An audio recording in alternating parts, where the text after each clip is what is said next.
Жүрек ісігі бір емес 3 рет осындай ауру анықталған науқастар қалай өмір сүреді? Бұл жүректің жаңағы күрделі ісігі, бұл жүректің жаңағы нижняя половина дейміз, одан шыққан ісік күрделі. Абсцесс коронарный, да, бұл үлкен ісікке жатады.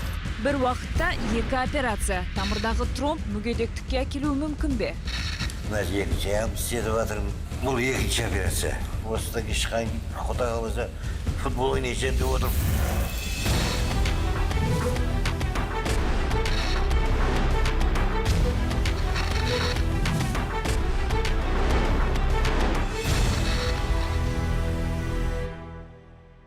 Бұл Елордадағы президенттік клиниканың хирургиялық қызмет бөлімі. Мұнда күніне ондаған, ал жылына 100 деген операция жасалады. Бір қарағанға бұл да осындай кезекті манипуляциялардың бірі дерсіз. Бірақ нақты осы операциялық бөлменің өз ерекшелігі бар. Бұл бөлме технология мен дәстүрлі емнің тоғысқан жері. Мұнда қос бірдей операцияны қатар орындауға жағдай жасалған. Сейчас мы находимся в гибридной операционной. Қазір біз гибридтік операция бөлмесінде тұрмыз. Бұл жерде түрлі технологиялардың көмегімен жабық операцияларды және дәстүрлі жолмен ашық операцияларды қатар орындауға болады. Науқасқа алдымен стенд қоямыз, содан кейін дәстүрлі ашық операцияны орындаймыз. Яғни пациенттің бізге 2 рет келуінің қажеті жоқ. Мамандардың айтуынша, Қазақстанда мұндай операциялық бөлмелер көп емес. Сондықтан өзге өңірлердегі науқастар Елордаға келіп ем алады. Данный пациент, например, из Южно-Казахстанской области. Бұл науқас оңтүстік Қазақстан облысынан келген. Оның тамыры 2 жерден зақымданған. Бұл мықын артериясы мен сандағы артерия. Бұрын қан айналымын қалпына келтіру үшін барлық хирургтар бұл операцияны 2 кезеңге бөлетін, бірақ қазіргі уақытта біз гибридтік операциялық бөлмеде екеуін қатар орындай аламыз. Артериялардың зақымдануы бұл жағдайда мүгедектікке әкелуі мүмкін. Егер ауру асқынып кетсе, науқас аяқтарынан айырылады. Жалпы бұл аурудың пайда болуын дәрігерлер былай деп түсіндірді. Атеросклеротическое заболевание – это сложный процесс нарушения липидов. Атеросклероз бұл күрделі ауру. Қазір жалпы адамзат осы аурудан зардап шегіп жатыр. Мұндайда липидтердің алмасуы бұзылып, олар тамырлардың ішкі қабырғасына жиналады. Ал липидтер бұл май тәрізді заттар. Салдарынан тамырлар қалыңдайды. Атеросклерозды стенозға айналғанға дейін дәрі-дәрмекпен емдейді. Яғни артериялардың тарылуы 70%-ке дейін болса, консервативтік ем қолданылады. Егер 70%-тен жоғары болса, онда хирургиялық ем қажет. Атеросклеротическом поражении сосудов. Науқастарда атеросклеротикалық зақымдалу аяқтың төменгі жағында болса, жүру кезінде ауырсыну пайда болады. Алдымен әр 500 метр сайын, содан кейін әр 10-15 метр сайын тоқтап тынығып алуға тырысады. Ал дерт асқынған кезде тіпті сал болып қалуы да мүмкін. Сондай-ақ аяқ жиі үйіп қалады. Біз түсіріп болғанша операцияның бірінші кезеңі де аяқталды. Дәрігерлер науқастың тамырына стенд қойды. Енді екінші бөлімге кіріседі. Байқаған боларсыздар, бұл жерде науқас ояу жатыр, өйткені оған жалпы наркоз жасалмаған. Пациент у нас в сознании, может сказать, да? Қалай? Науқасқа белден төмен қарай жансыздандыратын дәрі берілген. Сондықтан ол бәрін естіп бақылап жатыр. Қандай сезімде екенін білу үшін біз науқастың өзімен тілдесіп көрдік. Айта кетейік, осыдан 1 ай бұрын оң аяғына ол дәл осындай ота жасатқан. Осыдан 1 ай бұрын келдім. Сол кезде 2 аяғымда оң аяқпен жүре алмайтын. Ақсаңдап қалатын бір 100 метр жүргеннен кейін. Қазір операциядан кейін жақсы, міне рахмет. Мына екінші аяғым істетіп жатырмын. Бұл екінші операция. Осыдан шыққан кейін Құдай қаласа футбол ойнайын деп отырмын. Жасым 63 келді, 64-ке. 1 ай бұрын жасалған операцияның нәтижесінде Шайхислам Жарылқасымовтың жағдайы жақсарды. Кейін дәрігерлер 2 кезеңнен тұратын тағы бір отаны жоспарлапты. Бұл емнен соң науқас толыққанды өмірге оралуға ниетті. Әрине, оның нәтижесін енді уақыт көрсетеді, бірақ не болса да біздің кейіпкеріміз операция аяқталғанын күтпей-ақ ақ халаттыларға алғыс білдірді. Мен Сарыағаш ауданының құрметті азаматымын, мәслихат депутаты болдым. Міне мынау енді ақ халатты абзал жандарға айтарым, үлкен рахмет, мың алғыс. Себебі қанша мың адамның өмірін сақтап Ал бұл президенттік клиника дәрігерлері кіріскен тағы бір күрделі операция. Бірақ мұндағы науқас сирек кездесетін ауруға шалдыққан. Диагноз жүрек ісігі. Қазіргі деңгейде бізде оңтүстік өңірден келген науқас. Бұл бұрын 2 рет ашық жүрекке ота жасалған. Жүрегінде ісік пайда болған. Соған байланысты 2 рет ашық түрде жүрек тоқтатып жасалған ота болды. Біз қатысқан операциялардың ішінде ең күрделісі осы дер едім. Өйткені науқаста ісік қайтадан анықталып, ол осымен 3-ші рет ота жасатқалы тұр. Бұған қоса жүректің көлемі үлкейіп, оның қалқасында өзгерістер анықталған. Сондықтан дәрігерлердің қазір басты міндеті алдымен ісікті алып тастау, ал кейін қалқаның жұмысын қалпына келтіру. Сол ісігін біз қазір анықталғаннан кейін барып, оны бүйтіп қалдыруға болмайды. Неге десеңіздер, бұл ісіктің 2 күрделі жағдайы бар. Бұл ісік жаңағы өзі ілініп тұрған жерінен үзіліп кетсе, ар жағынан өкпесіне барып, жаңа тромбоэмболия деген жағдайға тап болуы мүмкін. Ондай жағдай болатын болса, тыныс алуына өте күрделі жағдай. Екінші жағдай, ол ісік өсіп, ары қарай жаңағы қалқасының қызметін өзгертіп, жүректің созылмалы жетіспеушілігіне алып келеді. Ашық операция барысында жүрек ультрадыбыстық зерттеу аппаратына қосылған. Сондықтан онда пайда болған өскінді осы кішкентай монитордан ақ байқауға болады. Это может быть тромб. Здесь вот нижняя полая вена. Бұл қан тромб болуы мүмкін. Міне, төменгі көк тамыр, соның қабырғасында өсіп тұр. Бұл ісік тәрізді өсінді. Енді операция кезінде біз мұның нақты не екенін түсінеміз. Бұл қан ұйығы немесе миксома болуы мүмкін. Миксома сол жақ немесе оң жақ жүрекшеде пайда болатын қатерсіз ісік. Дәрігерлердің айтуынша негізі қан бір жаққа қарай жүру керек, бірақ бұл науқастың жүрегіндегі клапан жұмыстары бұзылған. Клапан қан ағынын дұрыс ұстай алмағандықтан ультрадыбыстық зерттеуде қан айналымындағы өзгерістер бірден байқалады. Это у нас нейтральный клапан. Бұл бізде бейтарап клапан. Бейтарап клапан бір бағытта қанды өткізу керек. Ол қазір 2 жаққа да қан өткізіп жатыр. Жалпы жүрек ісігінің диагностикасына келер болса, 49 жастағы науқаста бұл ауру ультрадыбыстық зерттеу кезінде анықталған. Оған бұрында 2 рет осындай ота жасалған ескерсек, мұндай науқастар әр 3 ай немесе әр 6 ай сайын тексерістен өтіп тұрады. Міне осындай тексерістердің бірінде бұрын алып тастаған ісіктің қайта пайда болғаны байқалды. Дәрігерлердің айтуынша басында ісік кішкентай болған, сәйкесінше қауіпте шамалы еді. Бірақ уақыт өте келе ол өсе бастады. Жалпы 2 жылдың ішінде бұл ісіктің біріншіден өскенін анықталды. 1,5 сантиметрден 2,5 сантиметрге дейін өсті. Ол бір, екіншіден оның жаңағы жүректің қабырғасына жабысып тұрған орны өте нәзік болды. Егер де жүректің соғысына байланысты, немесе қанның айналымына байланысты жаңағы үзіліп кетіп, басқа жаққа қозғалып кетсе, онда ол өкпенің қан тамырларын тікеп, күрделі жағдай тап болады да, одан адам қайтыс болып кетуі мүмкін. Осының бәрін ескерген мамандар тәуекелге бел буып, 3-ші рет операция жасауға кірісті. Бұл жүректің жаңағы күрделі ісігі, бұл жүректің жаңағы нижняя полая вена дейміз, содан шыққан ісік күрделі. Абсцесс коронарный, да, бұл үлкен ісікке жатады. Статистика бойынша жүректің ісіктері сирек кездесетін кесел, ал пайда болғанның өзінде ол көбіне онкологияның қатерсіз түріне жатқызылады. Мысалы, жүрек миксомасы бұл қатерсіз ісік. Ол жүректің барлық бастапқы ісіктерінің 50%-ын құрайды. 75% жағдайда ісік сол жақ жүрекшеге, қалғаны оң жақ жүрекшеге әсер етеді. Міне мынау ісік. Салфетка.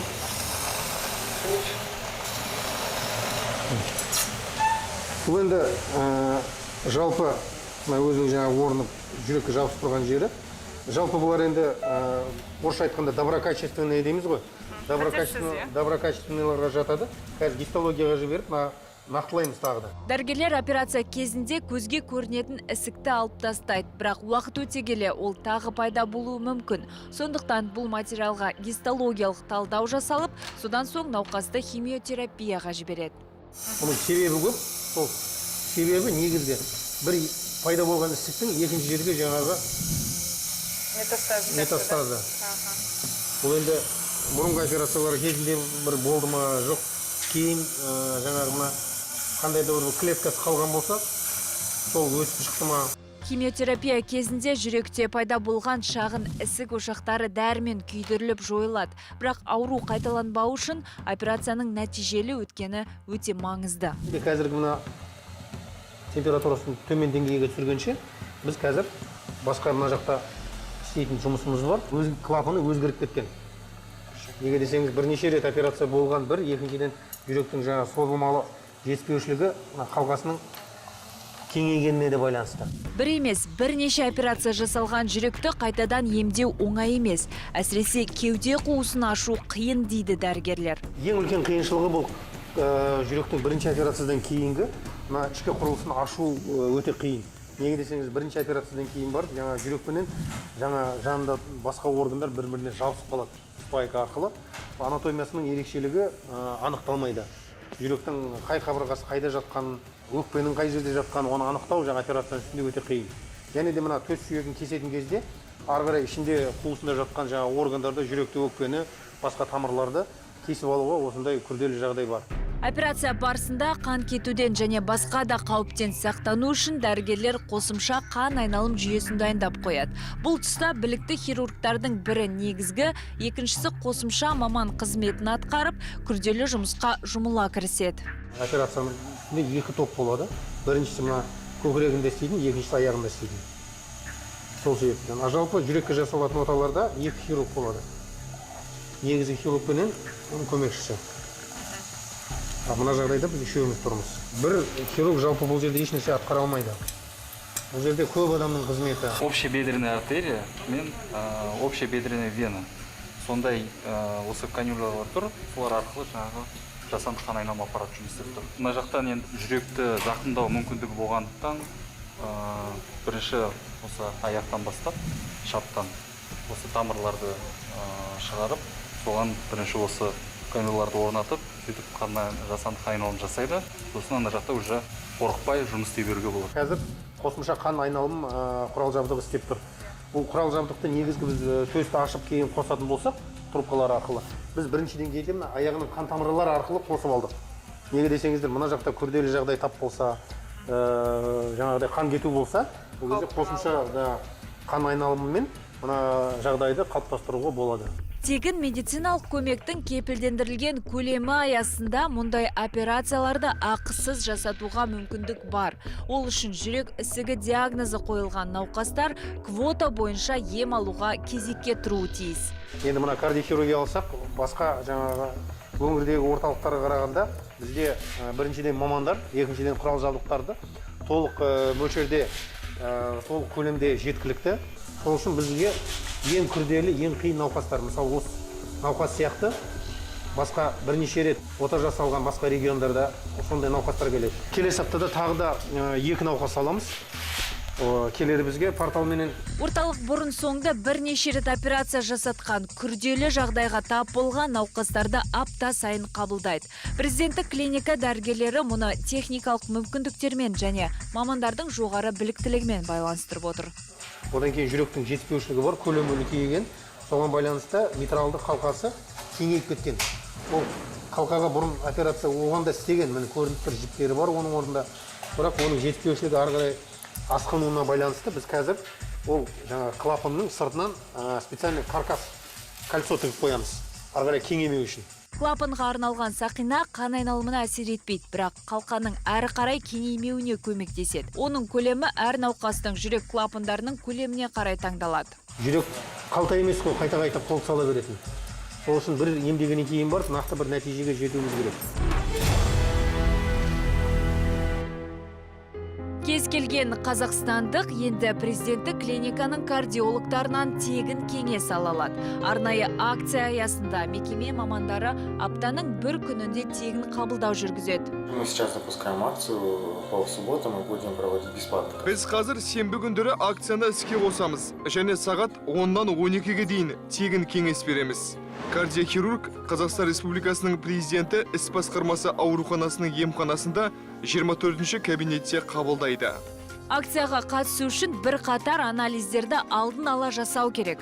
Бұл жүректің ультра дыбыстық зерттеуі және кардиограмма. Осындай диагностика нәтижелері науқастың жағдайын дұрыс бағалау үшін қажет дейді мамандар. Захватить с собой перечень документов, которые указаны на сайте. Ең бастысы сайтта немесе Инстаграм мен Фейсбукте көрсетілген құжаттар тізімін өзіңізбен бірге алып келесіз. Бұл ЭКГ егер бары болса, коронографиялық диск, мүмкін болса компьютерлік томография нәтижесі. Бұл қабылдауларға алдын ала жазыла алмайсыз. Өйткені дәрігер тегін кеңес береді. Сондықтан пациенттерге шыдамдылық танытып, келіп осы жерде кезекке тұру керек. Үлкен орталықтарға келуге жағдай жоқ науқастар үшін бір реттік тегін қабылдаулар жақсы мүмкіндік. Оның үстіне науқаспен қатар оны қарап жүрген қарапайым емхана дәрігерлері де белгілі бір диагноз бойынша әріптесімен кеңесуге мүмкіндік алады. Айта кетейік, президенттік клиника мамандары тек елордада ғана емес, өзге өңірлердің ауруханаларында да осындай тегін қабылдау жүргізеді. Участкового врача он направляет к нам для того, чтобы разобраться в каких-то проблемах, которые он сейчас... Учаскелік дәрігер өзі анықтай алмаған кейбір мәселелерді түсіну үшін науқасты бізге жібереді, және біз оны әрі қарай бағыттаймыз. Егер хирургиялық ем қажет болса, пациент осындай кеңес парағын алады. Мұнда диагноз қойылады. Квотаны рәсімдеу үшін қажетті зерттеулер тізімі жазылады. Егер мұндай қажеттілік болмаса, ол кішігірім тексеруге арналған қысқартылған кеңес парағын алады. Басқа орталықтарда жасаған операциялар, оталар кейде бірінші этабын жасайды, жаңа атап өткенде. Кейде жасағаннан кейін бар, оның бір белгілі уақыттан кейін бар, қайтадан ота жасайтын уақыты да келеді. Мысалы, бүгін қазір отадан шығып жатыр, біз жас келіншек, 27 жасар, осыдан 14 жасында оған ота жасалған, оның алдында жүректің тума ақауы болған, жүректің жаңа сол жақ қартыншасының ішінде жаңа аорталды клапанның астында еті өскеніне байланысты жүректің жаңа соғу қабілеті біріншіден, екіншіден жаңа клапанның өзгерістері пайда болған. Соны біз қазір қайтадан операцияға алып, қайтадан жасаған операцияның күрделі жағдайлары көбірек. Коронавирус пандемиясы басталғалы кардиологтардың жүктемесі артты деуге болады. Өйткені ковид жүректің қан тамырлары ауруы бар адамдарда ауыр өтетіні байқалды. Эта инфекция вызывает повышенное тромбообразование. Бұл инфекция тромбтың пайда болуына келеді, ал тромб инфарктке келуі мүмкін. Пандемия басталғалы көптеген инфаркт өкпе артерияларының тромбоэмболиясы болды. Яғни бұл науқастарда қан ұйығы өкпе тамырларына еніп, оларды бітеп, қан ағымы тоқтаған сәттері. Коронавируспен әсіресе пневмониямен ауырған науқастардың түрлі органдарында тромболар пайда болады. Олар пайда болмау үшін қан сұйылтатын дәрілер береді. Біздің науқастар жалпы көбісі қанды сұйылтатын дәрілерді өзінің ақауына байланысты ішіп жүрді. Дәрігерлердің айтуынша, орталыққа қазір түсіп жатқан науқастардың жағдайы пандемияға дейінгі кезеңге қарағанда өте күрделі. Оның бір себебі коронавирус инфекциясы болса, екіншісі соның салдарынан туындаған жоспарлы емдегі уақытша кедергілер. Қандай да бір пневмония болсын, вирус өзгерістері болатын болса, олар жүректің соғу қабілетіне өте қатты күші әсер етеді. Бұлай қарап отырсақ, өкпе қабынған сайын жүректің оң жақ қартыншасы өкпе арқылы қан айдап өткен кезде үлкен салмақпен қанды айдайды. Сол кезде өзінің жетіспеушілігі бар жүректің ары қарай өкпеден қанды айдау қабілеті төмендейді. Сол үшін өкпенің де жүректің де жаңағы ақауы асқынып, ондай науқастар жиі күрделі жағдайға тап болды. Ол біріншіден. Екіншіден, жоспарлы түрде емделеміз, операция жасаймыз, ашық түрде немесе жабық түрде жасаймыз деп жобалап жүрген науқастар өзінің мезгілімен келген уақытында отаға бара алмай қалды да.